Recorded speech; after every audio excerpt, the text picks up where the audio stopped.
বীর সাভারকার, স্বতন্ত্র বীর সাভারকার। তো এই সিনেমা নিয়ে আমরা এখন কথা বলবো। I am Dhruv, welcome to reviews, let's start.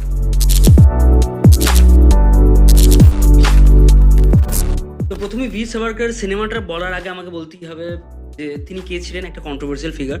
তার ব্যাপারে যদি একটু আমি আইডিয়া দিয়ে দিই যে তিনি একজন রেভলিউশনারি ছিলেন, তিনি একজন ফ্রিডম ফাইটার ছিলেন।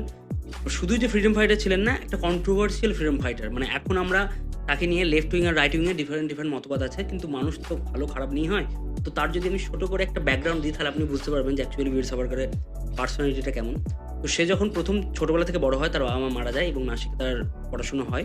এবং ছোটোবেলাতেই সে 10 বছর বয়স থেকেই কবিতা লিখতে লাগে এবং তার মধ্যে একটা ন্যাচারাল ট্যালেন্ট আছে লেখালেখি করার। এবং তারপর সে এমন একটা পলিটিক্যাল আনরেস্ট মোমেন্টে তৈরি, মানে সে বড় হয় যখন হিন্দু মুসলিমের মধ্যে রায়ট চলছে, এবং তখন সে গিয়ে একটা মসজিদে ঢিল ছোড়ে। এই জিনিসটাকে জাস্ট মসজিদের ঢিল ছোড়ে, এটা নাম মনে রাখবেন সে কোথা থেকে বড় হচ্ছে, তার মানে ছোটবেলার জীবনটা কিরকম ছিল।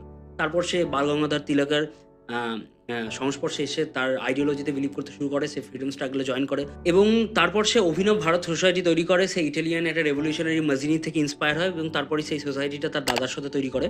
এবং এই বীর সাভারকার অ্যাকচুয়াল নাম হচ্ছে বিনায়ক দামোদর সাভারকার। এবার এই বীর নামটা কোথা থেকে এলো, এটা একটা হাসির ব্যাপার যে ফিউচারে সে নিজে একটা বই লিখবে চিত্রগুপ্ত নামে এবং সে নিজেকে নিজে বীর বলে আখ্যা দেবে। তো এই জিনিসটা একটা কমেডির মতো ব্যাপার, কিন্তু তার ভালো গুণ অনেক। মানে এর দুটো লাইফের ফেজ আছে, একটা হচ্ছে সে জেলে যাওয়ার আগে, মানে কালাপানি জেলে যাওয়ার আগে এবং কালাপানি জেলে যাওয়ার পর। এই দুটো ডিফারেন্ট পার্সন, কিন্তু পুরোপুরি চেঞ্জেস আসে তার মধ্যে। এই তার আগে জেলে যাওয়ার আগে সে অনেক কিছুই ফ্রিডম স্ট্রাগলের জন্য করেছে। সে মরলিমিন্টো রিফর্মসের এগেনস্টে কথা বলে এবং এই মরলিমিন্টো রিফর্মসটা কি করতে চেয়েছিল যে প্রত্যেকটা রিলিজিয়ন নিজের লিডারদেরকে চুজ করবে এবং প্রত্যেকটা ইলেকটোরিয়াল রিলিজিয়াস বেসিসে হবে। সেই জায়গার এগেনস্টে গেছিল। সে প্রথমে একটা বই লিখেছিল যেটা 1957 ওয়ারকে প্রথম বলছে যে ইন্ডিয়ার ফার্স্ট স্ট্রাগল অফ ইন্ডিপেন্ডেন্স বা ফার্স্ট ওয়ার অফ ইন্ডিপেন্ডেন্স বলে আখ্যা দিয়েছিল। পরে আমরা জানতে পারি যে ভগৎ সিংকেও সে কোনো না কোনোভাবে এবং প্রচুর ফ্রিডম ফাইটারদেরকে তার এই বইটা ইন্সপায়ার করেছিল। এরপর সে বিদেশে চলে যায়, লন্ডনে চলে যায়। লন্ডনে সে ল পড়তে লাগে এবং ল পড়তে পড়তেও কিন্তু ইন্ডিয়ার ফ্রিডম স্ট্রাগলের জন্য তার একটা ভূমিকা ছিল। সে ওখান থেকে পিস্তল পাঠায়, এখানেতে নানা রকম মানে কারসাজি চলতেই থাকে এবং সেখানেতে সে কনস্ট্যান্টলি এরকম এই ব্রিটিশদের এগেনস্টে কিন্তু আঘাত আনতে থাকে। তারপর সে ধরা পড়ে, ব্রিটিশরা তাকে পাচার করে কোথায়, কালাপানি জেলে বা সেলুলার জেলে, এবং সেইখানেতে তাকে পরপর মানে দুটো 25 বছরের সাজা শোনানো হয়। এইবারই খেলাটা মানে কন্ট্রোভার্সিটা শুরু হয়। সে 6 মাস পরই প্রথম তার অ্যাপোলজি লেটার লেখে ব্রিটিশ গভর্নমেন্টের কাছে, এবং তারপর আস্তে আস্তে সে লেটার লিখতেই থাকে এবং তার লেটারগুলো চেঞ্জেস হতে থাকে। পরের দিকে সে লেটারে এমন কথা লিখেছে, আমি ব্রিটিশের কথা শুনে চলবো, ব্রিটিশ গভর্নমেন্টকে সাপোর্ট করবো, তারা যা বলবে, এই ধরনের তার ইঙ্গিত থাকে। কিন্তু কিছু জায়গাতে সে ইঙ্গিত ছিল যে সে শুধু নিজেও বাইরে যেতে চায় না, আর বাকি যারা আছে, যারা পলিটিক্যাল প্রিজনার আছে, তাদেরকেও যাতে ছেড়ে দেওয়া হয়, কারণ তারা পলিটিক্যাল প্রিজনার। তারা কিন্তু এমন কিছু করেনি যেটা ব্রিটিশ গভর্নমেন্টের এগেনস্টে বা রুল বুকের এগেনস্টে যায়। এবং সে যেহেতু লয়ার ছিল, সে কিছু কারসাজি এগুলো জানতো, সেই কারণে সে লেটারগুলো লিখতো। এবার এই লেখার পর সে বেরোয়, পরে সে তার আইডিওলজি চেঞ্জ হয়। প্রথমে তার কান্ট্রি আগে ছিল, পরের দিকে তার হিন্দুত্ব আগে হয়ে যায়, সে রিলিজিয়াস বেশি হয়ে যায়। প্রথমে সে সেকুলার বেশি ছিল, প্রথমে সে নন ভেজ এবং কাস্টের এগেনস্টে ছিল। মহাত্মা গান্ধীর সাথে তার এরকম 2001 ফিল্মে দেখবেন একটা খুব সুন্দর তর্ক আছে, এখানে সে কাস্ট প্রথাকে মানে না। এখানে তার হিন্দুত্ব তার কাছে হচ্ছে একটা আইডিওলজি, যেটা ভাবে মানুষ বাঁচে, বা একটা জিওগ্রাফিক্যাল কনসেপ্ট। কিন্তু পরের দিকে আমরা যখন সে জেল থেকে বেরোয়, তখন দেখি তার যে আইডিওলজিটা, মানে সে যেটা আগে বলতো সেরকম ছিল না। তখন তারপর আইডিওলজিটা আস্তে আস্তে চেঞ্জ হচ্ছে কার মতো, জিন্নার মতো। জিন্না যেমন সেপারেট একটা কান্ট্রি চেয়েছিল যেখানে তো মুসলিমরা থাকবে, এই আমাদের সাভারকারেরও কিন্তু আইডিওলজিটা আস্তে আস্তে জিন্নার মতো হয়ে যাচ্ছিল। সেখানেতে সে একটা জায়গা যাচ্ছে যেখানে হিন্দুত্ব, যেখানেতে সে মুসলিম আর খ্রিস্টান বাদে বাকি যে রিলিজিয়ানগুলো আছে, তারা বলছে যে তারা সবাই হিন্দুত্বের মধ্যে পড়ে, এই জিওগ্রাফিক্যাল রিজিয়নের মধ্যে পড়ে, এবং তারা এই অখণ্ড ভারত কনসেপ্টটাকেও সে প্রথম দেয়। এবং তারা সবাই মিলে এই ভারতেই থাকবে, তারা ভারতেই বসবাস করবে এবং ভারতটা সেপারেট হতে হবে, মানে টু নেশন থিওরিতে সে সাপোর্ট করছে। তো এরকম একটা কিন্তু মানে কমপ্লেক্স ক্যারেক্টার, যার জীবনেতে মানে জেলে যাওয়ার আগে এবং জেলে যাওয়ার পরে ডিফারেন্ট ঘটনা ঘটেছে। এবার দেখুন, এই জেলে যাওয়া, তারপরে যে পরিবর্তন, এগুলো কিন্তু খুব ন্যাচারাল। মানে আমরা হয়তো জানি না, কিন্তু হলোকস্টে যাওয়ার পর প্রচুর জনের জীবনে পরিবর্তন আসে। তো এইখানেতেই আমরা যে মানে বীর সাভারকার ভালো না বীর সাভারকার খারাপ, তার থেকে ইম্পর্টেন্ট হচ্ছে বীর সাভারকার কে। এবার এই সিনেমার মূল উদ্দেশ্য হওয়া উচিত কি, বীর সাভারকারের অ্যাকচুয়ালি মানুষটাকে সেটাকে খোঁজা, কিন্তু সিনেমাটা সেটা চেষ্টা করেনি। তবু যেটা চেষ্টা করেছে, তার মধ্যে ভালো সাইডগুলো প্রথমেই বলি, সেটা হচ্ছে বীর সাভারকারের যে রিপ্রেজেন্টেশন যেটা করেছে আমাদের রণদীপ হুডা, সেটা হচ্ছে ফেনোমেনাল, দুর্ধর্ষ। রণদীপ হুডা একটা মানে খুবই ইউনিক এবং হাতে গোনা একটা দুটো অ্যাক্টর ভারতে আছে যে পুরোপুরি প্রত্যেকটা অ্যাক্টিংয়ের জন্য নিজের লাইফকে একবারে পুরো মানে একবার লাস্ট লিমিট পর্যন্ত পুশ করে। তাকে বলা যেতে পারে প্রপার মেথড অ্যাক্টর।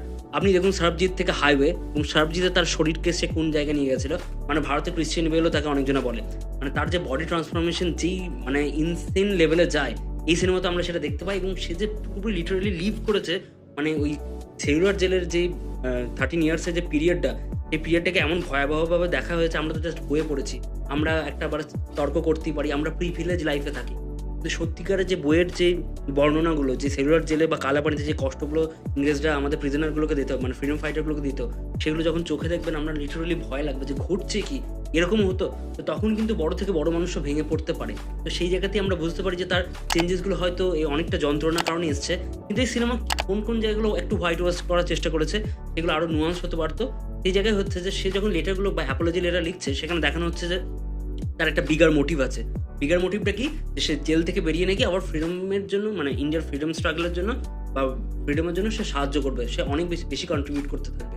কিন্তু আমার মনে হয় যে অ্যাকচুয়ালি সিনেমাটা কখনোই ওই তার কমপ্লিকেশনটা দেখাতে পারেনি, যে শুধুই কি মানে মানে ভারতের ইন্ডিপেন্ডেন্সের জন্যই কি সে জেল থেকে বেরোতে চেয়েছিল, নাকি তার যে অকথ্য যন্ত্রণা সে সহ্য করতে পারছিল না, সেই কারণেও সে কিন্তু অ্যাপোলজি লেটার লিখছিল।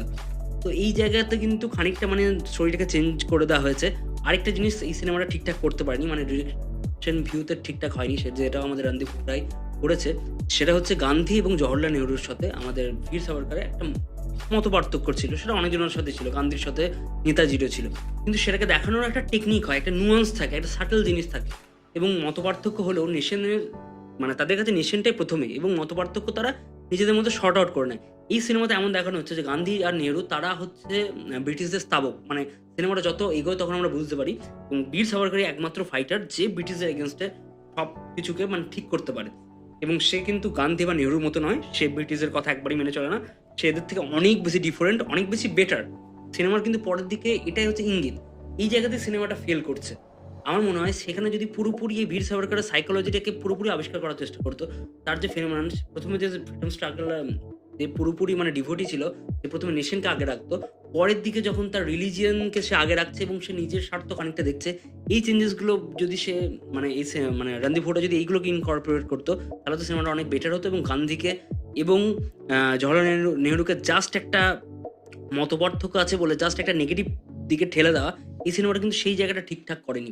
কিন্তু এই সিনেমাটা আরও অনেক বেটার জিনিস করেছে, সেটা হচ্ছে যে এর যে সিনেমাটোগ্রাফি, এই সিনেমাটোগ্রাফিটা কিন্তু আমার খুব ভালো লেগেছে। এখানে একটা ইন্ডি ভাব আছে, সেখানে একটা অন্য ধরনের একটা সাফোকেটিং ব্যাপার আছে।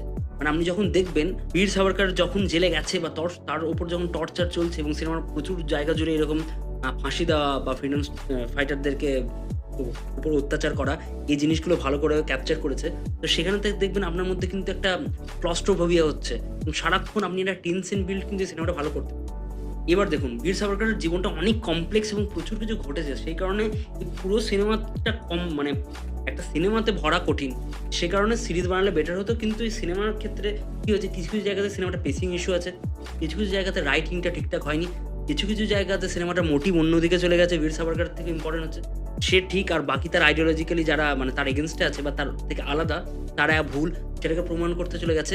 এবং যেটা আরেকটা সিনেমাটা করেছে সেটা হচ্ছে যে সিনেমাটা অ্যাকচুয়ালি বীর সাভারকার কে সেটাকে এক্সপ্লোর না করে বীর সাভারকার কি হতে পারতো, কি চাইতো, বা মানুষ বীর সাভারকারকে কোন কোন জায়গাতে লাস্টের দিকে দেখতো, সেই জায়গাগুলোকে কিন্তু সিনেমাটা এক্সপ্লোর করতে চলে গেছে, এবং সেইখানেই হয়েছে সিনেমাটার মূল ভুল। এবং আরেকটা জিনিস যেটা একবারই আমার পছন্দ হয়নি, সেটা হচ্ছে যে নেতাজি এবং ভগৎ সিং এর সাথে বীর সাভারকারের একটা কানেকশন ছিল, তার সাথে কথাবার্তা হয়েছে, তার বইগুলো ফ্রিডম ফাইটাররা পড়তো, কিন্তু কোথাও এমন বর্ণনা নেই যে নেতাজিকে সে ইন্সপায়ার করেছে আইএনএ বানাতে, বা নেতাজিকে ইন্সপায়ার করেছে ডিফারেন্ট স্টেপস নিতে। বীর সাভারকার কিন্তু কখনো নেতাজিকে বলেনি এই গারিলা ওয়ারফেয়ারের কথা, বা কি করে সে মানে নেতাজি যে ফিউচারের স্টেপগুলো নেবে, সেগুলো কিন্তু বীর সাভারকারের কোনো আউটপুট নয়।